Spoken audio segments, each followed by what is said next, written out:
Hey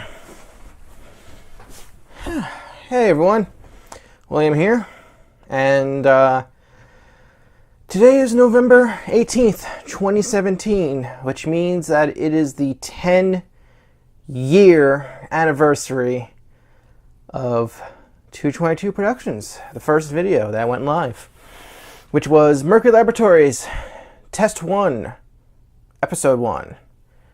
Also that same day I uploaded Test 1, Episode 2, and Test 1, Episode 3. So, me actually releasing episodes of a video series in a timely manner is something I actually did in the beginning.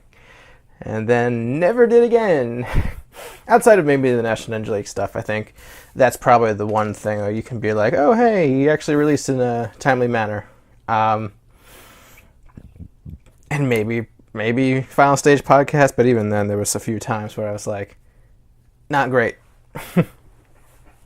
Anyway, so I kind of want to just take this time to kind of look back and think about some of the things that happened the past 10 years, and also answer some questions, because I got some questions from some people. See, got on a sheet right here. And so I'm going to basically insert some stuff as I'm answering these questions. Sounds good? I think it sounds good. All right. So I think we're going to start with the beginning. So this first question is from Sasuke Forever. First, he references Philip Scott, saying, "When's the next episode of HG Labs?" And then he follows it up by saying, "For real, what was the inspiration for HG Labs in the first place with the time penalties and all that? And how would have the final stage been if anyone made it back?" So just give you a little background. The original Mercury Laboratories, the entire idea behind that, I guess even going even further back, the entire reason I wanted to do YouTube videos in the first place, the inspiration for that actually came from when I was a senior in high school, and one of the colleges that I was applying to required a one-on-one interview process, and the guy that I got for the interview, he was a younger guy. And one of the things that he asked was like, "Oh, what's something that you like to do?" And I actually answered him, "I like making obstacle courses inspired by MXC." And he actually told me in response, "Is like, oh hey, have you ever considered putting that on YouTube?" And that's when TwoTwentyTwo Productions, the whole idea started. I was still in high school when I registered the TwoTwentyTwo Productions name on YouTube, and then I was a freshman in college when we started. I was originally supposed to have a different video series called Extreme William, where it's basically just me trying to do like physical challenge stuff, like Ninja Warrior type stuff. Unfortunately, the footage got deleted because I was stupid. Just leave it at that. But with Mercury Laboratories, I remember when I was at the college that I eventually went to, because I actually, ironically, didn't go to the college where I got inspired to do the videos in the first place. I've mentioned this before. I went to RPI for college, and I remember taking a tour of the tour of the campus, and I saw this outdoor exercise area. And I thought, oh, this would be a great place for obstacle course stuff. And that is the location where the Mercury Laboratories took place for 2 years, where we filmed. So basically what I had did was this was the first semester of freshman year, is we did this whole thing where I mapped out a course, and came up with the whole idea of it. The fence where the original final stage took place was like behind the building, where that course was, so it wasn't. It was literally right around the corner. So basically, when did we film? I think it was October. I think we filmed late October because it wasn't like super cold yet. We filmed in late October, and basically, I had just asked some of the people on my floor if they wanted to do this, and I asked around. The four that joined me in test one, they were all the ones who said yes. But the whole time penalty thing came around because originally there was no time penalty. I was actually explaining the course, and I even said, like, if you fail an obstacle, you're out. And essentially, I was peer pressured into doing the time penalty thing because everyone was like, "Oh, hey, like, no, that's you should do a time penalty thing." Essentially, it was. I don't remember if it was all of them, but I know some of them at least pushed for it. So we did that. So the whole time penalty thing was very on the fly, and yeah, that's everything. It was fun. Honestly, like that first recording session, I think was a lot of fun. It was really successful. So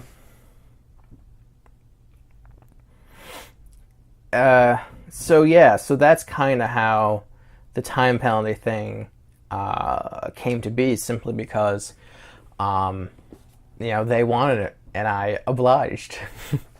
As for what the final stage would have been if someone made it back, so if you go back to the epilogue episode of Mercury Laboratories, I show a notebook of like my plans for test 7. You can see some of the drawings for final stage in that book.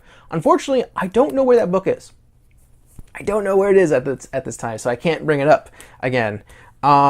So basically, there were two forms of the final stage, just two slightly different versions.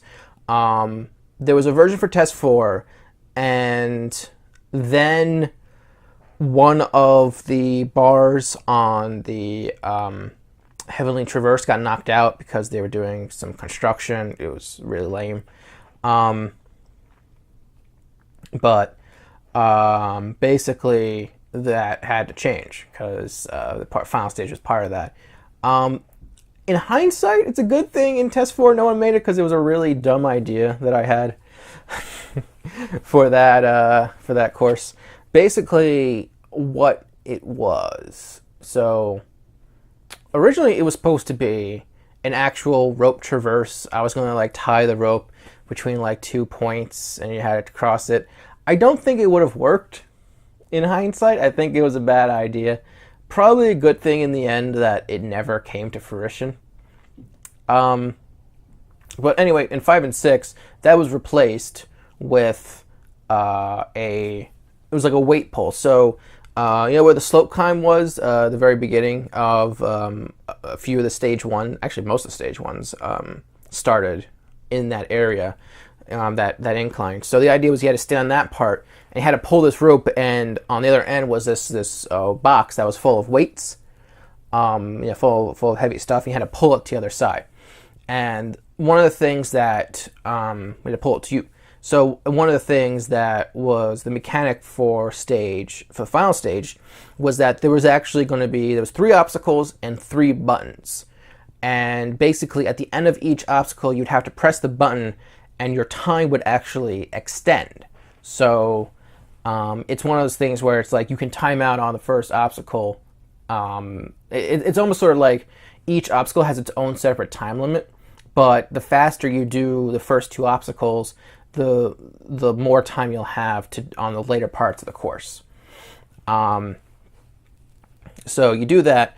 The second one was at the parallel bars. The idea was you had to hold on to just one of the bars, and on the other bar was going to be this ring. So you had to travel across this one bar, Basically, it was like the lone bar in the original stage 2 of test 1, and actually test 2 as well. There was a ring. You had to grab the ring, bring it back to the other side. This ring was around the other pole of the parallel bars.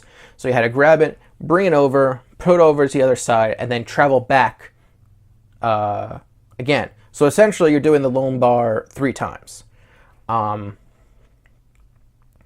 you do that 3 times, and at the end, there's another button that you have to slap. And then the last one was, I forget what I called it. Essentially, it's kind of like a rope pipe slider sort of thing. So originally, it was over both bars of the Heavenly Traverse, but it had to be changed to just one because only one existed. Basically, you throw a rope over the bar, and you had to shimmy your way across while holding onto this rope. And the catch is that the final button is on the post on the side, similar to what it was in test. Test 3 was on top. This one was on the side. Basically, what you have to do at the end, because there's no landing platform, you essentially have to like almost kind of like launch yourself, kind of like jump on the rope and hit the button. Because you have to hit the button before you hit the ground, basically. Because if you only let go of one side, the other you're just gonna fall, because the whole idea is you got 2 sides. So that was what the final stage was going to be if anyone had made it, but unfortunately we never got to see it in action, and we never got to see if it ended up being a good idea. So yeah, that's Mercury Laboratories. That's how things got started, and that's what you didn't see. So thank you for that. So kind of similar to that question, sticking with the Mercury Laboratory stuff. This one is from Bottlite. So he asks, what were the biggest challenges in putting together your own obstacle course series, sans the editing? So Jordan, you know me well. I've complained about editing so many times when doing anything really. But basically, the hardest part for me, kind of thinking about it, was the time limit. I think the time limit of any of these type of shows, courses, is really tough, because even something as different as like 5 seconds can make the difference between failure and defeat for some people. And for me, you had like a whole extra layer to it, where I had to keep in mind how much should time penalties take off. In all honesty, I don't know if I ever found a proper balance between time limit and time penalty. So yeah, I would have liked another shot at doing it, but never happened. But yeah, I think look at ANW. They went from they extended the time limit by like 15 seconds for stage 1 this year, and they went from having the lowest number of stage 1 clears to having the highest number of stage 1 clears ever. And it's a pretty big gap between the two. So I think time limit is like, it's very tricky, because it's very geared towards the competitors and what their abilities are and what level they're at, and it's a fine balance, because it's one thing to make an obstacle. A time limit changes the mentality so much, and it's an underrated aspect to course design, I feel like. But yeah, so that'd be my pick, would be time limit. So let's go with this one. Keon Productions. He wants to know if I ever heard about the Ninja Machine. It is a ANW Sasuke simulator that's being developed by Alex. And he wants to know if I'm interested in covering it on my channel. I've heard a little bit of it. I don't follow simulation stuff that much. There's like some simulation stuff that like some people in the community do. I don't follow it that much, to be perfectly honest, and honestly, I'm not like super interested in covering fan projects like that. It's just not my thing. And I mean, I know you can argue that like National Ninja League is a fan project, but it's a little different. So yeah, I mean, best of luck to everyone involved in that. It's just, it's not for me personally. Well, thank you for the question. Speaking of NNL, since I brought it up, simple question. Backyard Ninja Warrior asks, are you going to the NNL finals this year? I want to, but nothing is set in stone as of right now. I don't have any plane rides booked. I don't have any hotels booked. I don't know anything. So I do know it's in Ninja Quest in Atlanta, which is the gym that Ryan Stratus works at. But as far as me going, all I can say right now is I want to, but it's not guaranteed. So hopefully.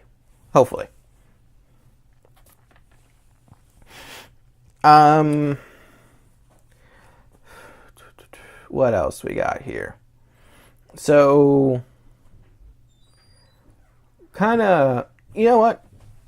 Let's go with Lusitania Angel, Emily.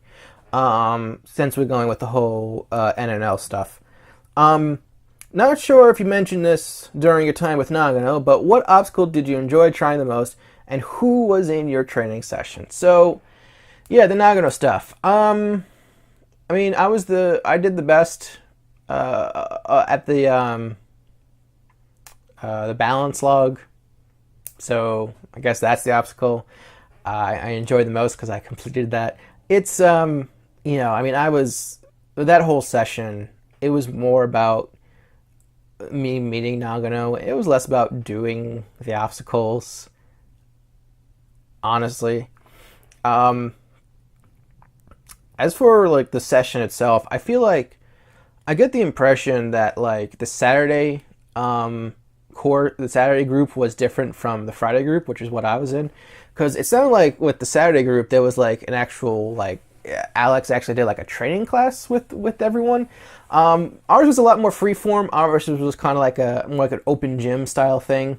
A lot of it was like, hey, Nagano is doing all these obstacles and stuff, and it was more just like playing around on the obstacles. As for who was in my group, so Gene was nice enough to provide me with a photo, which I'm going to put on screen right here.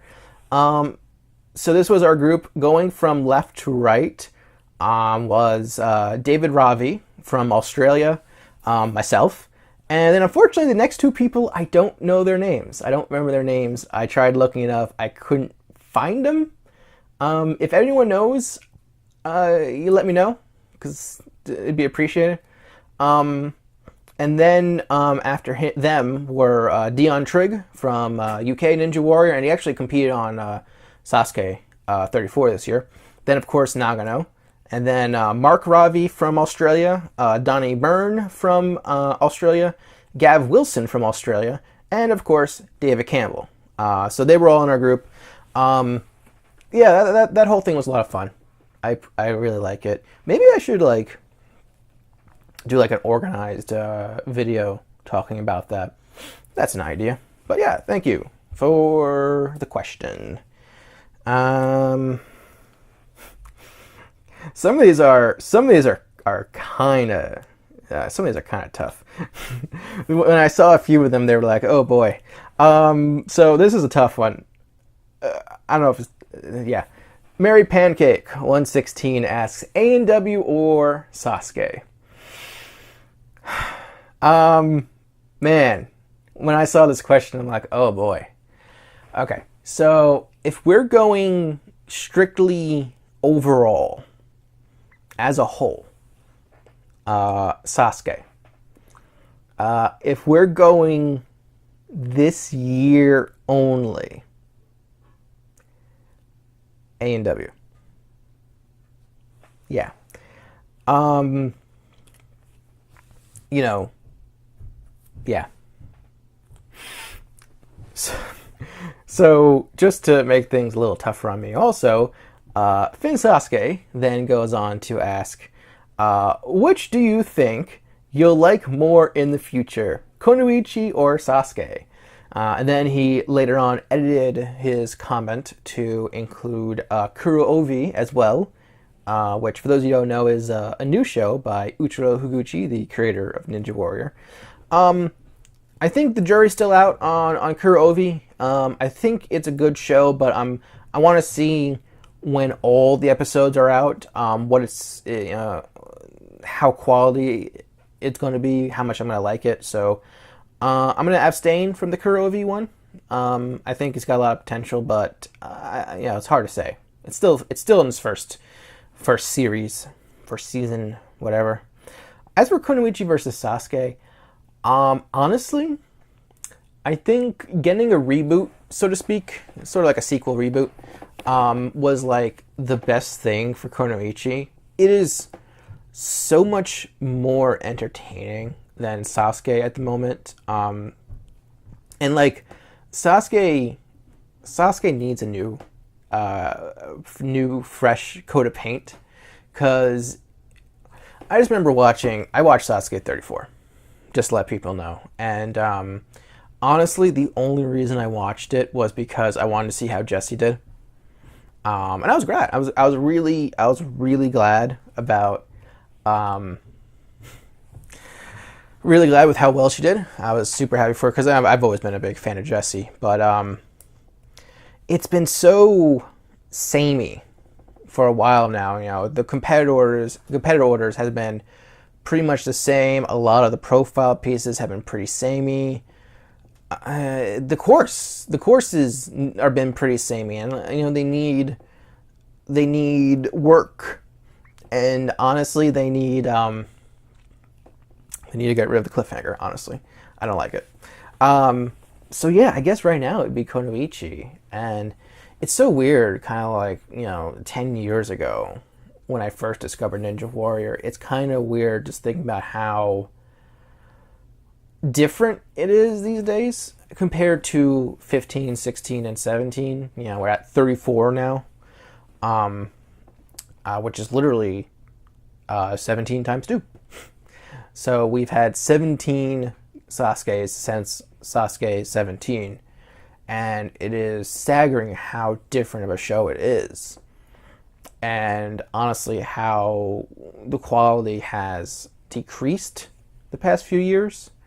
31 was good, but after that it kind of, I was trying to be positive with Sasuke 32, but you look at 32 and then 33 and 34, and it's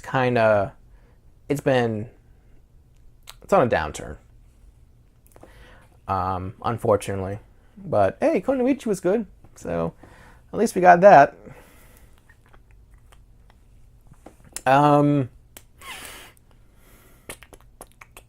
So let's go with this one. Daniel Inc. or Daniel NC asks, if you could pick one ANW only obstacle to be introduced by Sasuke, which one and why? Oh boy, this was a legit tough one. Because as I just said, I think Sasuke needs a revamp. They need some fresh obstacles. Here's the problem though. Stage 3 of Sasuke is pretty good, with one big exception being the cliffhanger.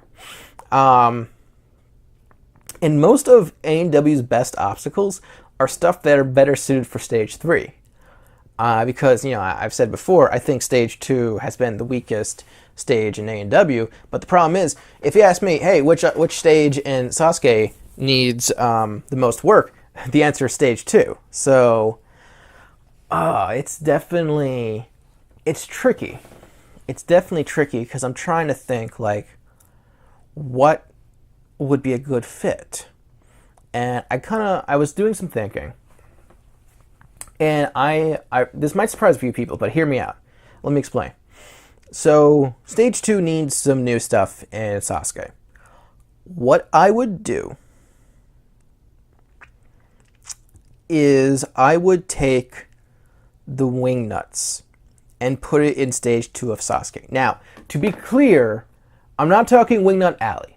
All right?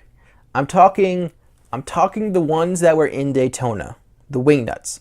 You put that in stage 2, maybe as a replacement for the spider climb, or you can put it. There's a few places you can put it, but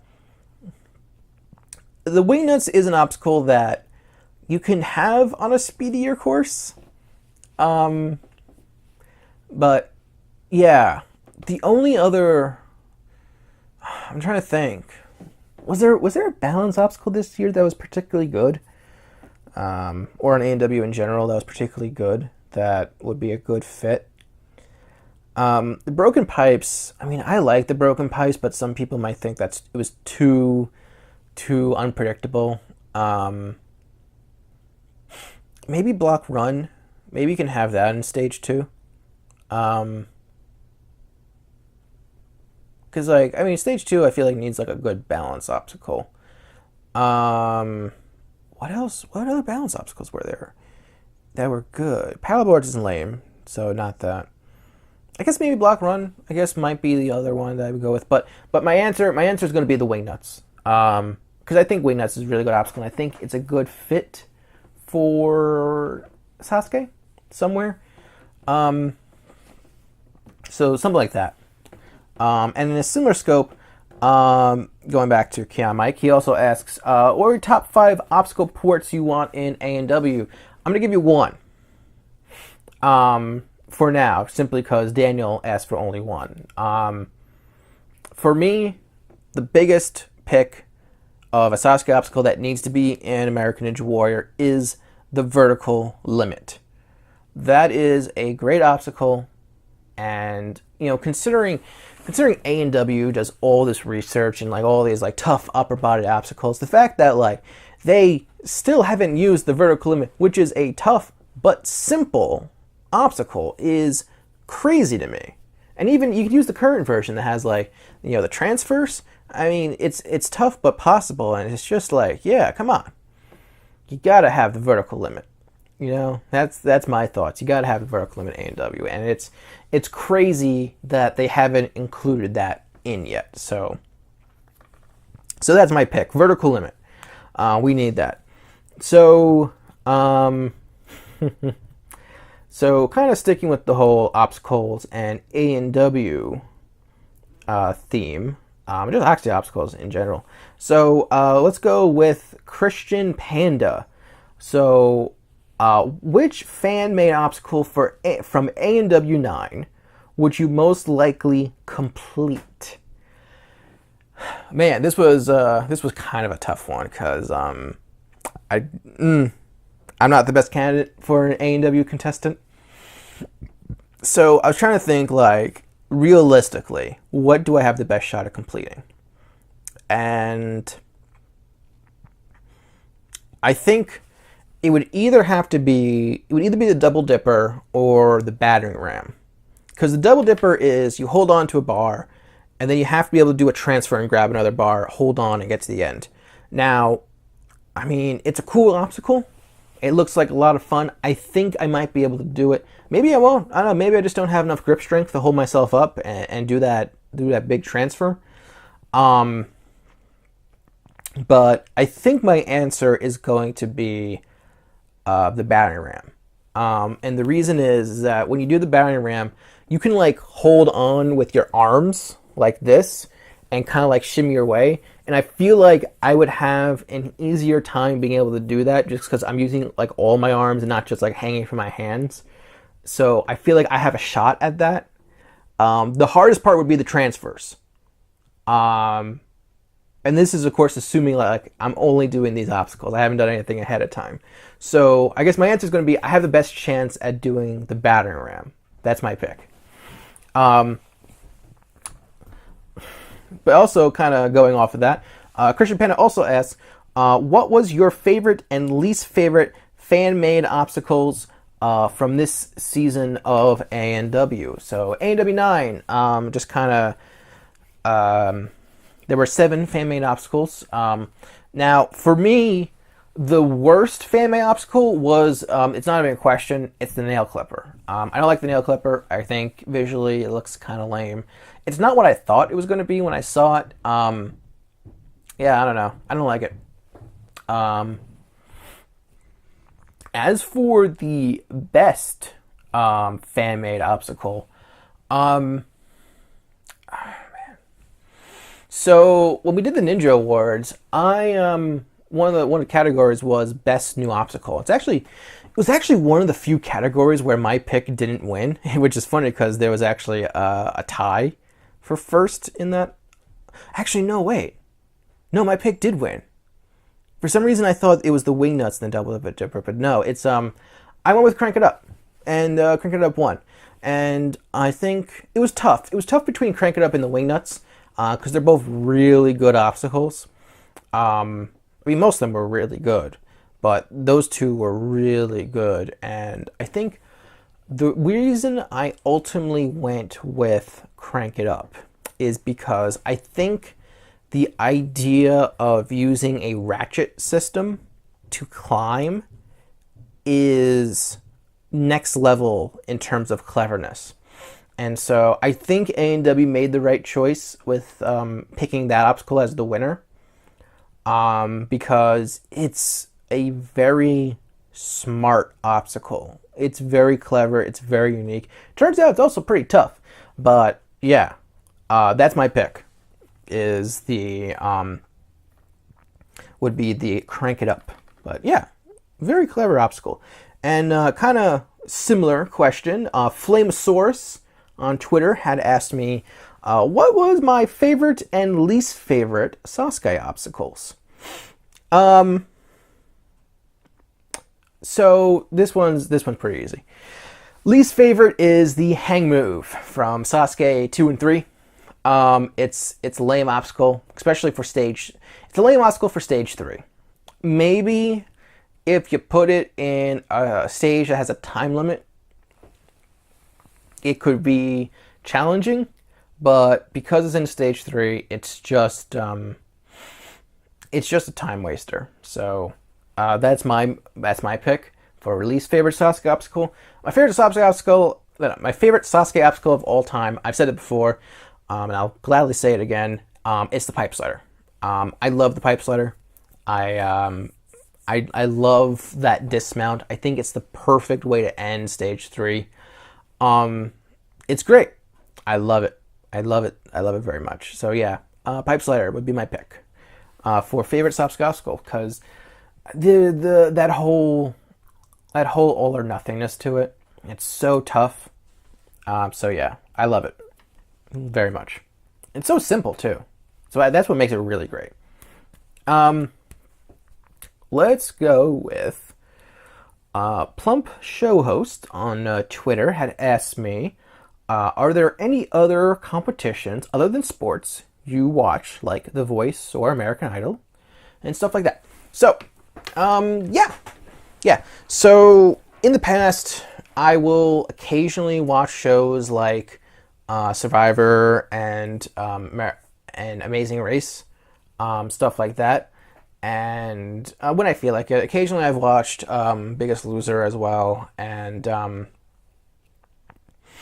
it's been a while since I've really sat down and watched any of those like long running competition series. With that said, though, I really like watching game shows. I grew up on game shows. There's a lot of game shows that I've watched over the years. There's game shows I still watch now. I still love to watch Game Show Network and Buzzer on TV. Match Game is always a popular one with us in the family. Family Feud is a popular one. Growing up, obviously, I've mentioned this before, but like I was a big fan of American Gladiators as a kid, and I've watched a lot of the game shows that were on Nickelodeon. So you had stuff like Double Dare, Legends of the Hidden Temple, Nickelodeon Guts, Figure It Out. Shows like that aired on Nickelodeon. And like back then, there was like a lot more like children's game shows. Like you had the Crypt Keeper's Haunted Mansion, Masters of the Maze, other stuff too. I used to watch a game show that there's very little evidence that it actually exists, but it does exist. It was called Wild West Showdown. It was essentially Imagine American Gladiators, but like in the West, with cowboys and stuff. That was fun. No one remembers it. And that's just a small sampling. Like, I used to watch this family, what was it? There was this Family Double Dare ripoff show called Family Challenge that was hosted by Ray Coombs after he left Family Feud. I remember I also used to watch this dog game show that was on, like, I think it was on Animal Planet or Discovery Channel, something like that. It was called That's My Dog, I want to say. Now, in hindsight, I don't know if like half these shows were any good if I watched them as an adult, but like, I mean, I watched so many of them, and those are just the ones off the top of my head that I watched. These days I'll check out game shows. I'll watch them. There's been some good ones. There was a few that Sci-Fi had a while back that I wish had gained more traction, like Chase, which was based on a Japanese game show called Run for the Money, and they had A State of Panic, which was fun. Sci-Fi also had a game show called Total Blackout, which was that's a fun show. And then they had a show called Exit, which is based on a Japanese game show called Dero, and also another game show called Tore. That was fun to watch as well, but similar to A State of Panic and Chase, like those shows didn't go anywhere after their initial run, which is a shame. I've been tossing around the idea of doing a series talking about like all these shows, kind of like looking back at them. Maybe I'll do that. We'll see. But yeah, thank you for the question. So yeah, I've watched a lot over the years, to say the least. It's largely, like, those shows are largely the reason why I became a fan of Ninja Warrior in the first place. And of course there was MXC, Takeshi's Castle. Almost forgot about that. So yeah, if it was for thanks to those shows, I'm a fan of Sasuke, Ninja Warrior, and all that jazz. We got a few questions left. So, Battlelight asks, what video are you most proud of? Oh man, what video am I most proud of? That is legitimately a tough question. Because I don't know. There's a few choices that you can go with, but I think, because I remember when I first uploaded the very first Mercury Laboratories, I was proud of that. Wasn't proud of some of the responses that I got at the time, but I was proud of it. To be honest. But I think the video I'm most proud of is it's not even a 222 Productions video. It's my Sonic the Hedgehog review of Mind Wanderer over on 2-2, and because like doing the obstacle course stuff, there is a whole step in the video maker progress you're essentially skipping, because you don't really need to do that much script writing, or any, in some cases. But Mind Wanderer was a project that I had thought of back in 2008, and finally got it off the ground in 2013. Started in 2012, and I think the fact that I was able to produce that video I think was the most proud I had ever felt producing a video, because it was a sense of I finally did it. You know, I finally made the project I wanted to make, and that was a good feeling. And I think I need to get back to doing that. I need to do it. Really need to, for my sake.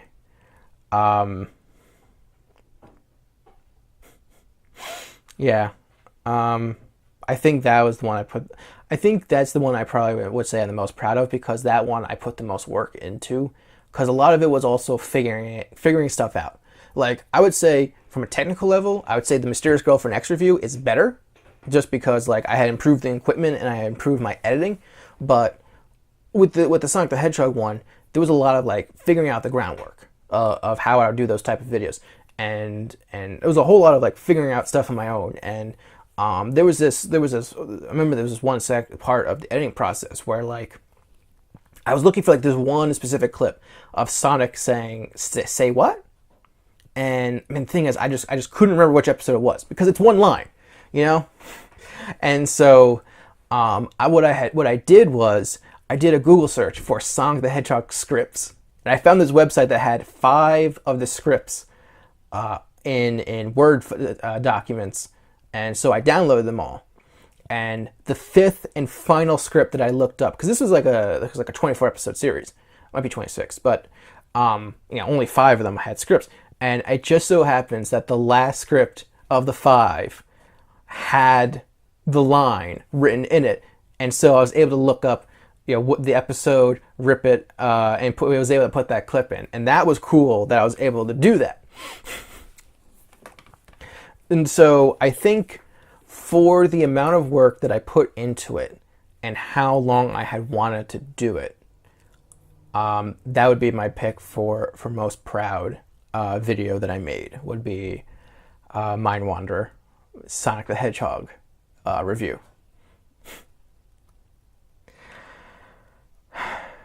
I need to get back to doing 2-2 stuff, because I like that stuff, but it's a different, basically it's a very different style of video compared to what I've been doing on 222, and I think I need to get back to doing it.